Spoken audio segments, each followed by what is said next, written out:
I'm sorry, but you're not our daughter anymore.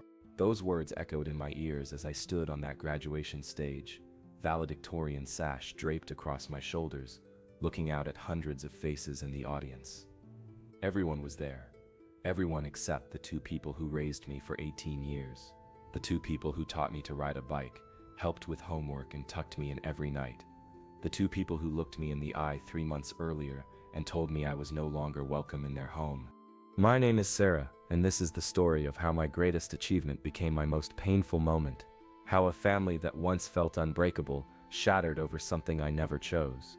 How love turned to rejection, and how the truth sometimes comes at a price too high to pay. But before I tell you how it all fell apart, let me take you back to when everything seemed perfect. Back to when I believed love was enough to conquer anything. Back to when I thought family meant forever.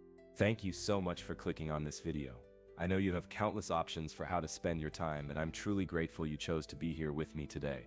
If this story touches your heart or makes you think differently about family and love, please hit that subscribe button and let me know in the comments where you're watching from.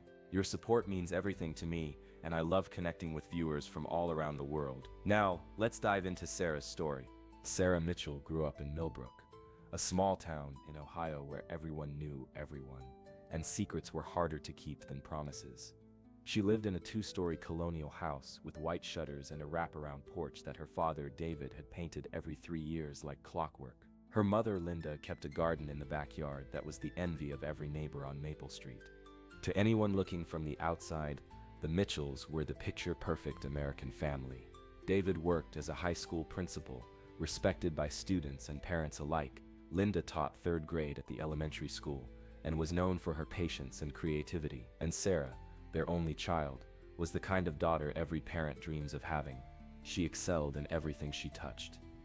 Honor roll every semester since middle school, captain of the debate team, volunteer at the local animal shelter, and president of the student council. Sarah had inherited her father's sense of justice and her mother's compassionate heart, or so everyone believed. But if you look closely, really closely, you might have noticed the small things that didn't quite add up. The way Sarah's dark, curly hair contrasted sharply with her parents' straight, light brown locks. How her deep brown eyes seemed to hold stories that David's blue ones and Linda's green ones never could. The way her skin held a golden warmth even in the dead of winter, while her parents turned pale as ghosts. In Millbrook, people noticed these things but never spoke about them. It was considered impolite to comment on family resemblances, or the lack thereof. After all, genetics could be funny things, couldn't they? Maybe Sarah looked like a distant relative, a great-grandmother on one side or another. Sarah herself had wondered about it sometimes, especially when she was younger.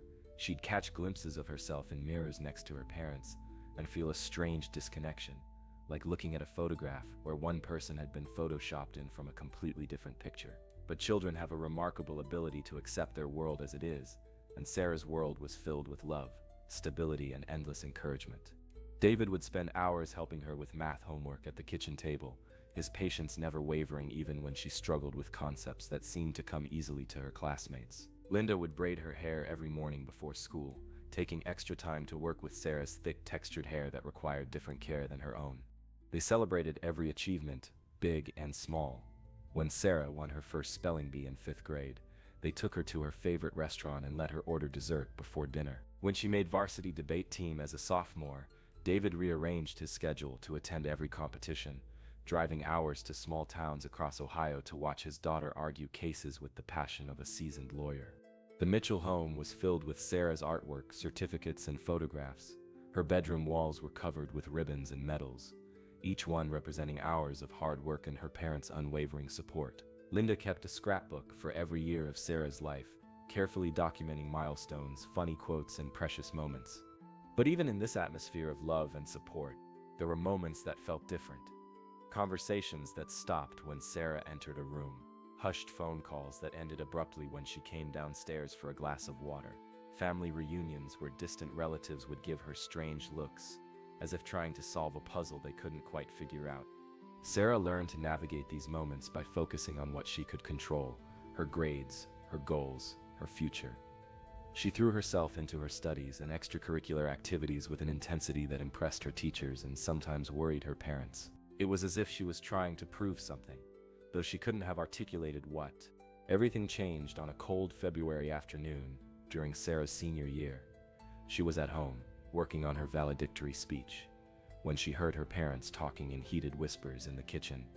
This wasn't unusual. David and Linda occasionally disagreed about household matters or school politics, but something about the tone of this conversation made Sarah pause in her typing. "We can't keep pretending this isn't happening, Linda." David's voice was strained, tired in a way Sarah had never heard before. "She doesn't need to know, not yet, maybe not ever." Linda's response was sharp, defensive. "Look at her, Linda. Really look at her. She's 18 years old. She's gonna figure it out eventually. And when she does, she's gonna hate us for lying to her."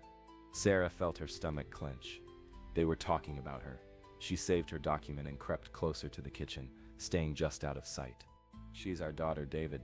Biology doesn't change that. We raised her. We love her. That's what matters. I love her too, more than my own life. But that doesn't change the facts.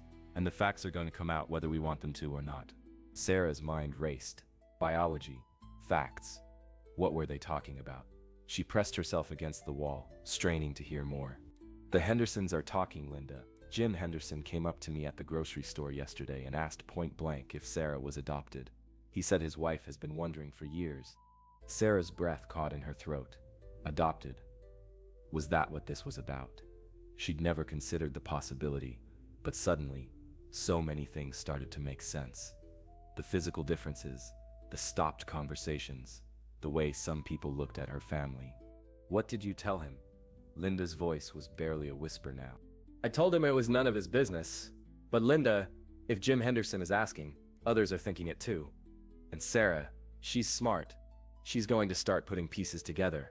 Then we tell her we adopted her. That's not a lie." There was a long pause, and Sarah held her breath. "You know it's more complicated than that," David finally said. Sarah heard footsteps and quickly retreated to her room, her heart pounding so hard she was sure her parents could hear it from downstairs. She sat at her desk, staring at her computer screen, but the words of her valedictory speech blurred together. Adopted, the word echoed in her mind, but something about her parents' conversation suggested there was more to it than a simple adoption. That night at dinner, Sarah studied her parents' faces, looking for clues she might have missed before. Linda seemed nervous, picking at her food and avoiding eye contact. David kept glancing at Sarah as if he wanted to say something but couldn't find the words. "Is everything okay?" Sarah finally asked. Her parents exchanged a look that lasted just a moment too long. "Of course, sweetheart," Linda said with a forced smile. "Why would you ask? You both seem, I don't know, stressed about something." "Just work stuff," David said quickly. "You know how it is this time of year. Budget meetings and parent conferences." Sarah nodded, but she didn't believe them. She'd lived with these people for 18 years. She knew when they were lying. Over the next few days, Sarah found herself paying attention to things she'd never noticed before. She studied her reflection more carefully, comparing her features to old family photos. She noticed how she was the only person in their extended family with her coloring, her hair texture, her facial structure. She started asking casual questions about her birth, her early childhood, her family history. Linda and David answered, but their responses felt rehearsed, like stories they'd told so many times they'd become scripts rather than memories. "Mom, do you have any pictures of when I was born?" Sarah asked one evening while Linda was folding laundry. Linda's hands stilled for just a moment. "Of course, honey. They're in the photo albums upstairs." But when Sarah looked through the albums later, she found pictures of herself starting around age 2, but nothing from her birth or first year of life. When she asked about it, Linda said they'd lost some photos in a move, but Sarah didn't remember ever moving. The more questions Sarah asked, the more evasive her parents became. It was as if they were all playing a game where everyone knew the rules, except her. Unable to shake her growing suspicions, Sarah decided to investigate on her own.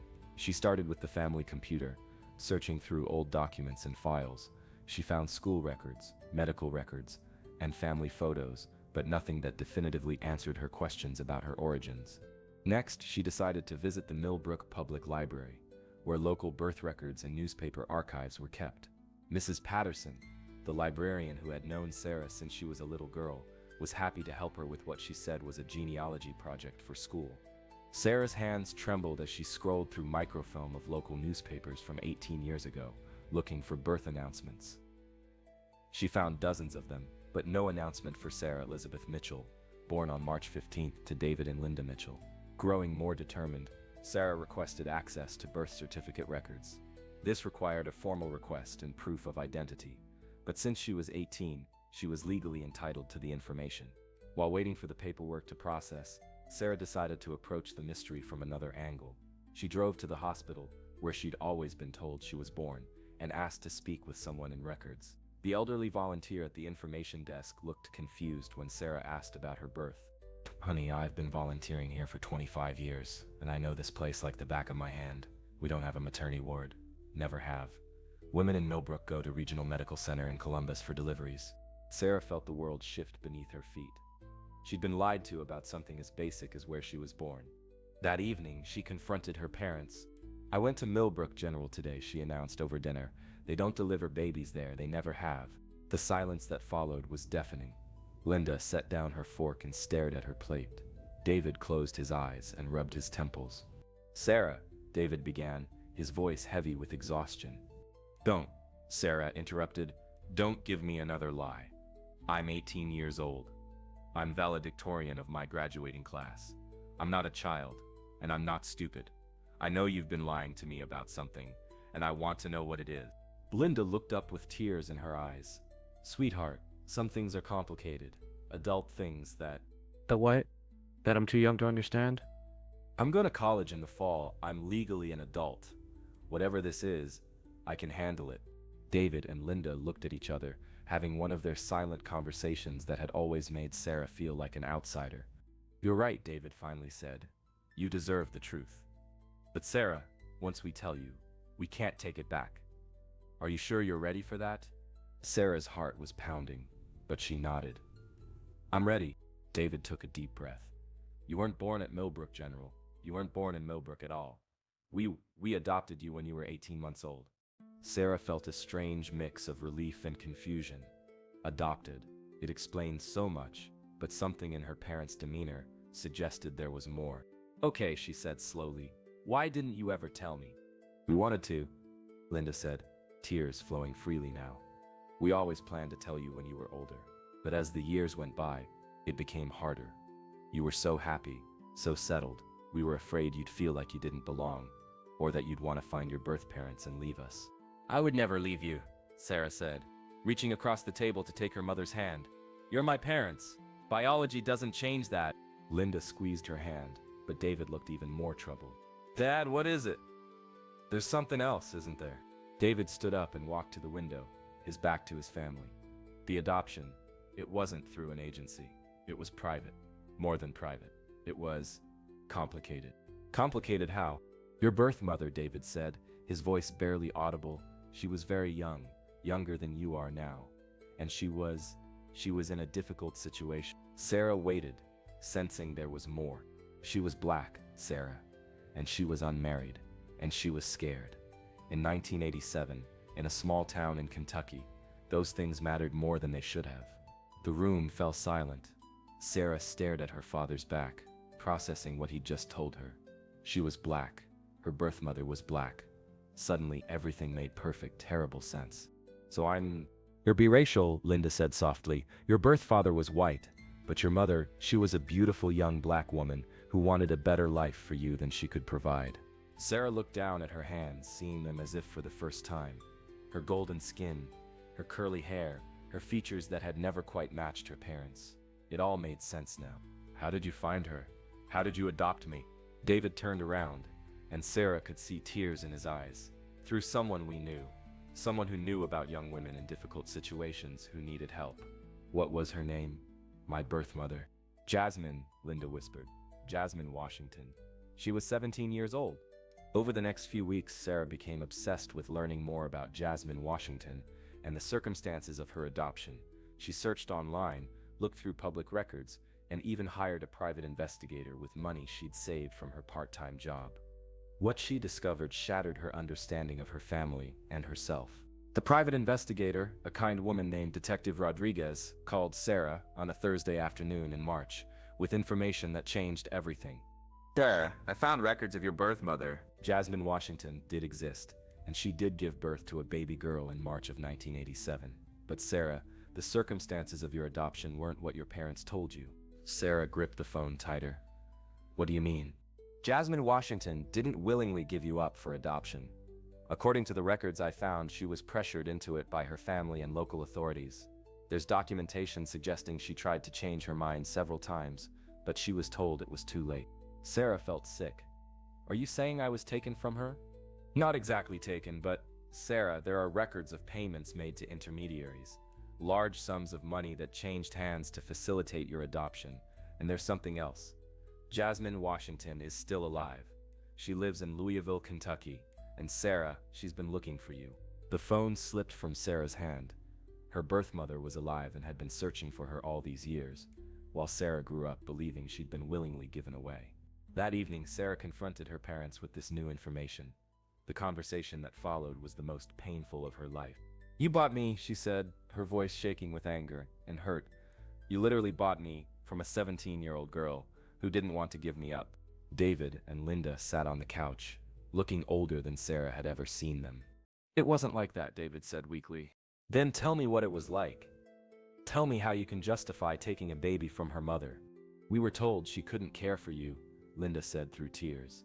We were told she was on drugs, that she was unfit, that you'd be better off with us. And you never thought to question that. You never thought to meet her, to see for yourself. We wanted a baby so badly, Linda sobbed. We'd been trying for 10 years. We'd been through fertility treatments, miscarriages, failed adoptions. When we heard about you, we just wanted to believe it was meant to be. Meant to be. Sarah's voice rose. My mother has been looking for me for 18 years. She never stopped loving me, never stopped wanting me back, and you knew that. We didn't know, David insisted. We were told she'd moved on, that she'd gotten married and had other children. But you never checked? You never tried to find out if that was true? Sarah paced the living room, her mind racing with the implications of what she'd learned. I want to meet her, she announced. I want to meet Jasmine. The silence that followed was heavy with unspoken fear. Sarah, Linda said carefully, I understand that you're curious about your birth mother, but you have to understand we're your real parents. We raised you. We love you. We've been there for every moment of your life. And you've been lying to me for every moment of my life. We protected you. David stood up, his voice rising. Do you think your life would have been better in foster care? Do you think a 17-year-old girl with no resources could have given you the opportunities we've given you? That wasn't your choice to make, Sarah shouted back. That was her choice, and you took it away from her. You took me away from her. We gave you a good life, Linda cried. We gave you everything. You gave me a lie. My entire identity is based on a lie. The argument continued for hours, with voices rising and tears flowing. By the end of it, positions had hardened, and the family Sarah had known for 18 years felt broken beyond repair. I'm gonna find her, Sarah said finally. I'm gonna meet Jasmine, and I'm gonna tell her what happened. If you do that, David said, his voice cold and angry, you're choosing her over us. You're choosing a stranger over the people who raised you. She's not a stranger. She's my mother. We're your parents, Linda said desperately. We're the ones who love you. If you loved me, you would have told me the truth. If you loved me, you would support me in finding out who I really am. If you contact her, David said with a finality that chilled Sarah to the bone, don't bother coming back here. If you choose her, you're no longer our daughter. Sarah stared at her parents, seeing them clearly for the first time in her life. They weren't the loving, supportive people she'd believed them to be. They were scared, selfish people who had built their happiness on someone else's pain. Fine, she said quietly. If that's how you want it, fine. She walked upstairs, packed a bag, and left the only home she'd ever known. Sarah spent the next 2 months living with her friend Jessica's family and working extra hours at her part-time job to save money for a trip to Louisville. Detective Rodriguez had given her Jasmine's address and phone number, but Sarah couldn't bring herself to make the call. What do you say to a mother who lost you 18 years ago? Finally, 1 week before graduation, Sarah drove the 5 hours to Louisville, Kentucky. She'd written and rewritten a letter dozens of times, trying to find the right words to introduce herself to the woman who had given her life. Jasmine Washington lived in a small but well-kept house in a working-class neighborhood. Sarah sat in her car across the street for almost an hour, gathering the courage to knock on the door. When she finally did, the woman who answered took her breath away. Jasmine was beautiful, with the same golden skin tone as Sarah, the same curly hair, now streaked with silver, and the same deep brown eyes. But more than the physical resemblance, there was something in Jasmine's expression that Sarah recognized as her own, a kind of quiet strength mixed with deep sadness. "Can I help you?" Jasmine asked. "My name is Sarah," she said, her voice barely a whisper. "Sarah Mitchell. But I think my name used to be something else." Jasmine's hand flew to her mouth, and she staggered backward as if she'd been struck. "Oh my God," she breathed. "Oh my God, it's you, it's really you." They stood there for a moment, looking at each other across 18 years of separation, before Jasmine stepped forward and pulled Sarah into an embrace that felt like coming home. Inside Jasmine's house, Sarah saw a life that had been shaped by loss, but not destroyed by it. Jasmine had become a nurse, working at the local children's hospital. She'd married a kind man named Marcus, and had 2 other children, but she'd never stopped looking for the daughter she'd lost. "I named you Maya," Jasmine said, showing Sarah a baby book she'd kept all these years, filled with photographs, letters, and memories of the 18 months they'd had together. "Maya Jasmine Washington, you were the most beautiful baby, so alert and curious about everything." Sarah flipped through the pages, seeing pictures of herself as an infant with Jasmine, pictures that proved, without a doubt, that Jasmine had been a loving, attentive mother. "Why did you give me up?" Sarah asked, though she already knew the answer wasn't simple. Jasmine's face darkened. "I didn't want to. Baby, I fought so hard to keep you, but I was 17, unmarried, and black in a small Kentucky town in 1987. My own family turned against me. The church turned against me. They said I was bringing shame on everyone." She paused, wiping tears from her eyes. "Then this man came around, said he knew a nice Christian family who desperately wanted a baby. He said they could give you opportunities. I never could. Private schools, college, a stable home, with 2 parents. He made it sound like keeping you would be selfish. But you didn't want to give me up? I wanted to keep you more than I'd ever wanted anything in my life. But they wore me down. They told me I was young, that I'd have other children, that this was best for you. They had me sign papers I didn't fully understand, and before I knew it, you were gone." Jasmine showed Sarah documents she'd kept, letters to adoption agencies, requests for information, private investigator reports. She'd spent thousands of dollars over the years trying to find her daughter. "The hardest part," Jasmine said, "was not knowing if you were happy, if you were safe, if you even knew you were adopted. I used to have nightmares that you thought I'd abandon you because I didn't love you. The people who adopted me told me you were on drugs, that you couldn't take care of me." Jasmine's anger flashed. "I never used drugs in my life. I was a straight-A student, working 2 jobs to support myself and save money for your future. The only thing wrong with me was that I was young and black and unmarried." Sarah spent 3 days with Jasmine, learning about her family, her culture, her history. She met her half-siblings Deacon and Aisha, who welcomed her with open arms. She met Marcus, who had helped Jasmine search for her over the years. But most importantly, she learned about herself. She learned that her love of debate came from Jasmine, who had been captain of her high school debate team. She learned that her drive to excel academically was a family trait. She learned about her great-grandmother, who had been one of the first black nurses in Louisville, and her grandfather, who had been a civil rights activist. For the first time in her life, Sarah understood where she came from and who she was meant to be. Returning to Millbrook after her visit with Jasmine was one of the hardest things Sarah had ever done. She was staying with Jessica's family, but the tension of living in the same small town as David and Linda, of seeing them at school events and around town while not speaking to them, was overwhelming. Graduation was approaching, and Sarah had been selected as valedictorian.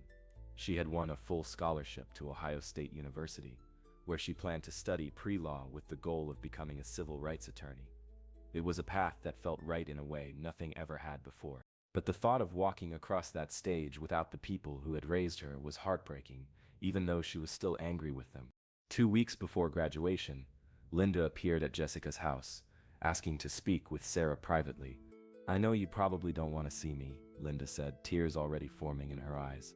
"But I had to try to explain." Sarah agreed to hear her out, though she remained guarded. "When your father and I decided to adopt, we thought we were doing something good. We thought we were rescuing a child from a bad situation. We never thought about what we might be taking away from someone else." Linda paused, struggling to find the right words. "After you left, I couldn't stop thinking about what you said about Jasmine, so I I hired my own investigator. I found out about her life, about who she became, about how she never stopped looking for you. Sarah remained silent. You were right, Linda continued. We were selfish. We were so desperate to have a child that we didn't ask enough questions. We didn't think about the woman who lost her baby. We just told ourselves that we were saving you, when really we were saving ourselves. Why are you telling me this now? Because I love you. Because even though you're not biologically mine, you are my daughter in every way that matters. And because I want you to know that I understand why you needed to find her. I understand why you chose her. I didn't choose her over you, Sarah said quietly. I chose the truth. I chose to stop living a lie. Linda nodded, fresh tears falling. David is struggling with this more than I am. He's always been proud, and admitting that we were wrong about something this big, it's hard for him. But Sarah, we both love you. We both want you to be happy, even if that means having a relationship with Jasmine. What about what Dad said, about not being your daughter anymore if I contacted her? Linda looked ashamed. He was scared. We were both scared that if you found your birth mother, you wouldn't need us anymore. But Sarah, watching you these past few months, seeing how unhappy you've been, I realized that keeping you from the truth wasn't protecting you. It was hurting you. Sarah felt some of her anger begin to soften, but she wasn't ready to forgive completely. I'm not the same person I was before I learned the truth, she said. I can't go back to pretending that my life started when you adopted me. I have a history, a culture, a family that I never knew about. That's part of who I am now. I know, Linda said, and I want to learn about that part of you. If you'll let me, I want to know about Jasmine and your other family. I want to understand who you really are. It was a start, but Sarah knew it would take time to rebuild their relationship, if it could be rebuilt at all. The conversation with David was harder. He was less willing to admit wrongdoing, less open to the idea of Sarah maintaining a relationship with Jasmine, but gradually, over several difficult conversations, he began to understand that his choice was not between having Sarah as a daughter or losing her to Jasmine. The choice was between accepting all of who Sarah was or losing her entirely. A week before graduation, Sarah made a decision that surprised everyone, including herself. She invited both families to her graduation ceremony. Graduation day dawned bright and clear, the kind of perfect May morning that makes you believe anything is possible. Sarah stood in her cap and gown, valedictorian cords draped around her shoulders, looking out at the audience from behind the stage. In the third row, she could see David and Linda sitting with Jessica's parents. They looked older, sadder, but they had come. In the fifth row, she spotted Jasmine with Marcus, Deacon, and Aisha. Jasmine was crying before the ceremony even started. As Sarah walked to the podium to deliver her valedictory address, she felt the weight of the previous months settling on her shoulders. She had lost the family she thought she knew, but she had gained something more valuable, the truth about who she was and where she came from. Her speech wasn't the one she had originally written. Instead, she spoke about identity, about the courage it takes to seek the truth even when it's painful, and about the different ways families are formed and reformed. Family, she said, looking out at the faces in the audience, isn't just about biology. It's not just about who raises you. It's about love. But it's also about honesty, respect, and acceptance. True family accepts all of who you are, not just the parts that are convenient or comfortable. She paused, her eyes finding Jasmine's in the crowd. I've learned that you can love someone and still need more than they can give you. You can be grateful for what someone has done for you, while still acknowledging the harm they've caused. And you can forgive without forgetting, move forward without leaving everything behind.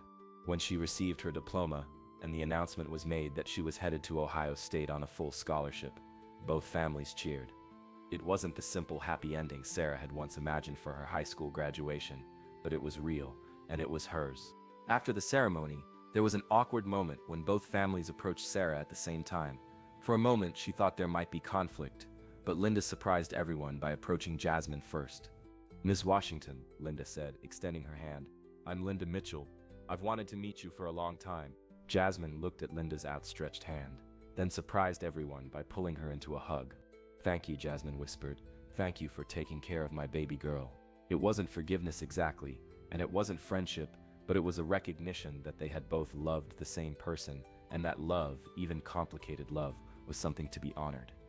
Sarah went to college that fall with both families in her life, though in different ways. She spent holidays rotating between Ohio, Kentucky, and Michigan, where she decided to attend law school. She learned to code switch between cultures, to navigate the complexities of being biracial in America, and to embrace all the parts of herself that made her who she was.